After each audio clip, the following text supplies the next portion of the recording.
Odbornici DSS-a sa pokretom Dveri zatražit će od Skupštine grada da se teritorija grada deklariše kao zona bez genetski modifikovanih organizama, saopšteno je na zajedničkoj konferenciji za novinare. Kod deklaracija ne želimo genetski modifikovane organizme na našoj teritoriji. Pod 1. Grad Pančevo u okviru svojih nadležnosti u vezi sa korišćenjem i upravljanjem zemljištem kao i drugim proizvodnim resursima i organizovanjem poljoprivredne proizvodnje, prerade i prometa poljoprivredno-prehrambenih proizvoda neće dozvoliti uzgajanje i širenje genetski modifikovanih organizama na svojoj teritoriji. Predlagači očekuju da će ova deklaracija naići na opštu saglasnost. U tekstu je navedena i obaveza grada da će raditi na obrazovanju kako bi se sprečavala GMO proizvodnja i prodaja. Ako do usvajanja dođe, Pančevo bi apele u istom tonu poslalo republičkoj i pokrajinskoj vlasti, političkim strankama i organizacijama.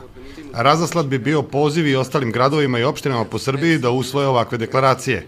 U ime predlagača Tigran Kiš, zamenik predsjednika Skupštine grada, najavio je da bi ovaj dokument mogao biti na dnevnom redu sledeće sednice. Violeta Blaga rekla je da Dveri već dugo vode kampanju protiv GMO u Srbiji.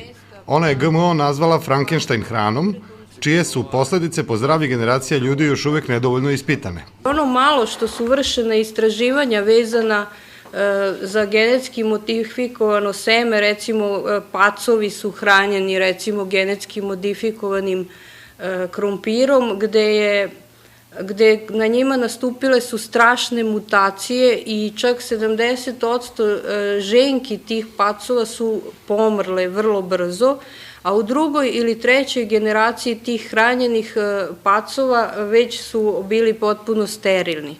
Tako da nama u Srbiji apsolutno genetski modifikovana hrana nije potrebna jer imamo i zdravu vodu, i zdravu hranu, i zdravu zemlju. To je ono nešto zašto se Dveri zalažu još od osnivanja, znači da u našoj zemlji sve bude potpuno zdravo i normalno. U Srbiji odlukom Gradske skupštine jedino je Čačak proglašen teritorijom gde je GMO zabranjen. Nedavno, zahvaljujući i akcijama na terenu, ljudi koji se protive GMO konceptu, kompaniji Monsanto nije odobrena kreditna linija za dalji razvoj na području Srbije.